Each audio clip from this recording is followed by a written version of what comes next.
नमस्कार साथियों, जय माँ माई की। साथियों, आप सभी पर महामाई की कृपा इसी प्रकार बनी रहे और महामाई की कृपा से आप सभी स्वस्थ रहें, आप सभी मंगलमय रहें। दुर्गा सप्तशती के तीसरे अध्याय का पाठ करने से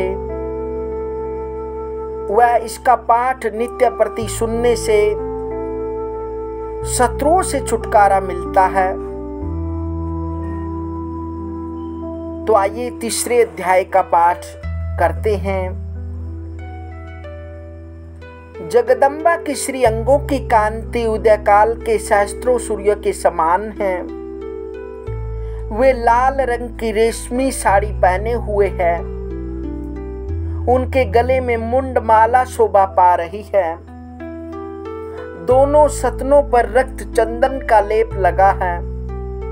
वे अपने कर कमलों में जप मालिका, विद्या और अभय तथा वर मुद्राएं धारण किए हुए हैं। तीन नेत्रों से सुशोभित मुखारविंद की बड़ी शोभा हो रही है। उनके मस्तक पर चंद्रमा के साथ ही रत्नमय मुकुट बंधा है तथा वे कमल के आसन पर विराजमान हैं। ऐसी देवी को मैं भक्ति पूर्वक प्रणाम करता हूँ। ऋषि कहते हैं, दैत्यों की सेना को इस प्रकार तहस नहस होते देख महादैत्य सेनापति चिक्षुर क्रोध में भरकर अंबिका देवी से युद्ध करने के लिए आगे बढ़ा। वह असुर रणभूमि में देवी के ऊपर इस प्रकार बाणों की वर्षा करने लगा जैसे बादल मेरुगिरी के शिखर पर पानी की धार बरसा रहे हों। तब देवी ने अपने बाणों से उसके बाण समूह को अनायास ही काट कर उसके घोड़े और सारथियों को भी मार डाला। साथ ही उसके धनुष और अत्यंत ऊंची ध्वजा को भी तत्काल काट गिराया। धनुष कट जाने पर उसके अंगों को अपने बाणों से बींध डाला। धनुष, रथ, घोड़े और सारथी के नष्ट हो जाने पर वह असुर डाल और तलवार लेकर देवी की ओर दौड़ा। उसने तीखी धार वाली तलवार से सिंह के मस्तक पर चोट करके देवी की भी बाईं भुजा बड़े वेग से प्रहार किया। राजन, देवी की बाह पर पहुंचते ही वह तलवार टूट गई। फिर तो क्रोध से लाल आंखें करके उस राक्षस ने शूल हाथ में लिया और उसे उस महादैत्य ने भगवती भद्रकाली के ऊपर चलाया। वह शूल आकाश से गिरते हुए सूर्य मंडल की भांति अपने तेज से प्रज्वलित हो उठा। उस शूल को अपनी ओर आते देख देवी ने भी शूल का प्रहार किया। उससे राक्षस के शूल के सैकड़ों टुकड़े हो गए। साथ ही महादैत्य चिक्षुर की भी धजिया उड़ गई। वह प्राणों से हाथ धो बैठा। महिषासुर की सेनापति उस महापराक्रमी चिक्षुर के मारे जाने पर देवताओं को पीड़ा देने वाला चामर हाथी पर चढ़कर आया। उसने भी देवी के ऊपर शक्ति का प्रहार किया, किंतु जगदम्बा ने उसे अपने ओंकार से ही आहत एवं निष्प्रभ करके तत्काल पृथ्वी पर गिरा दिया। शक्ति टूटकर गिरी हुई देख चामर को बड़ा क्रोध हुआ। अब उसने शूल चलाया, किंतु देवी ने उसे भी अपने बाणों द्वारा काट डाला।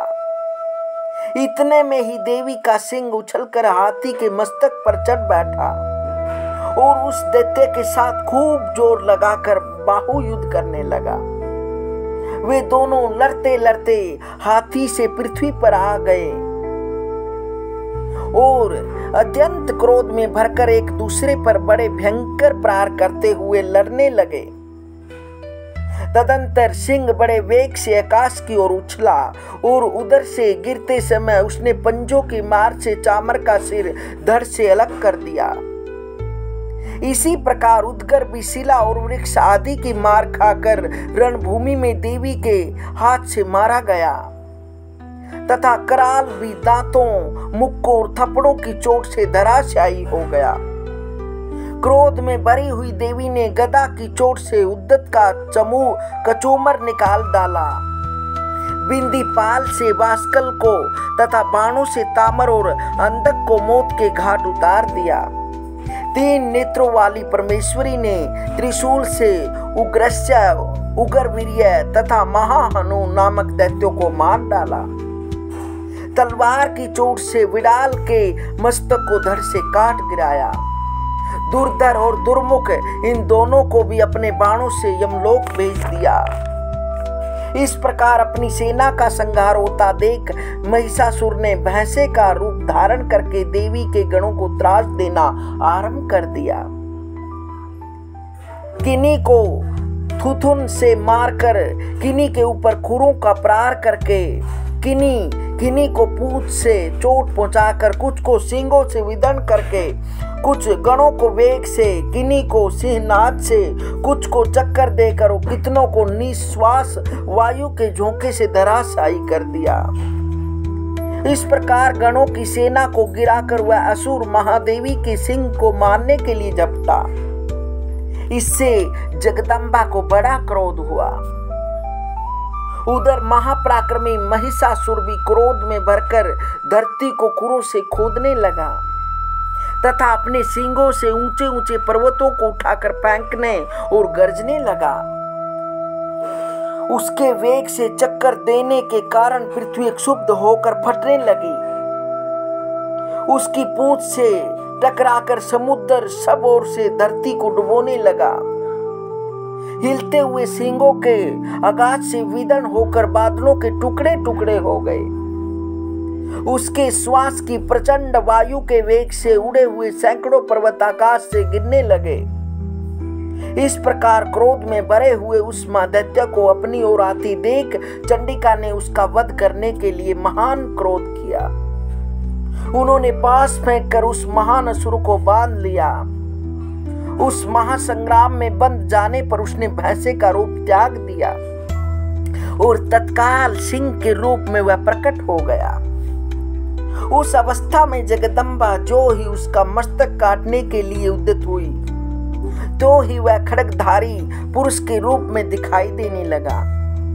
तब देवी ने तुरंत ही बाणों की वर्षा करके डाल और तलवार के साथ उस पुरुष को भी बीन डाला। इतने में ही वह महान गजराज के रूप में प्रेरित हो गया तथा अपनी सूंड से देवी के विशाल सिंह को खींचने और गरजने लगा। खींचते समय देवी ने तलवार से उसकी सूंड काट डाली। तब उस महादैत्य ने पुनः भैंसे का शरीर धारण कर लिया और पहले की ही भांति चराचर प्राणियों से तीनों लोकों को व्याकुल करने लगा। तब क्रोध में भरी हुई जगन माता चंडिका बारंबार उत्तम मधु का पान करने और लाल आंखें करके हंसने लगी। उधर वह बल और पराक्रम के मद से उन्मत्त हुआ राक्षस गरजने लगा और अपने सींगों से चंडिका के ऊपर पर्वतों को फेंकने लगा। उस समय देवी अपने बाणों के सुमुख से उसके फेंके हुए पर्वत को चूर्ण करती हुई बोली। बोलते समय उनका मुख मधु के मद से लाल हो रहा था और वाणी लड़खड़ा रही थी। देवी ने कहा, ओ मूढ़, मैं जब तक मधु पीती हूँ, जब तक तू अक्षण भर के लिए खूब गरज ले। मेरे हाथ से यहीं तेरी मृत्यु हो जाने पर अब शीघ्र ही देवता भी गर्जना करेंगे। ऋषि कहते हैं, यो कहकर देवी उछली और उस महादैत्य के ऊपर चढ़ गई। फिर अपने पैर से उसे दबाकर उन्होंने शूल से उसके कंठ में आघात किया। उनके पैर से दबा होने पर महिषासुर अपने मुख से अभी आधे शरीर से ही वह बाहर निकलने पाया था कि देवी ने अपने प्रभाव से उसे रोक दिया और आधा निकला होने पर भी वह महादैत्य देवी से युद्ध करने लगा। तब देवी ने बहुत ही बड़ी तलवार से उसका मस्तक काट गिराया। फिर तो हाहाकार करती हुई दैत्यों की सारी सेना भाग गई और संपूर्ण देवता अत्यंत प्रसन्न हो गए। देवताओं ने दिव्य महर्षियों के साथ दुर्गा देवी का स्तवन किया। गंधर्वराज गाने लगे तथा अप्सराएं नृत्य करने लगी।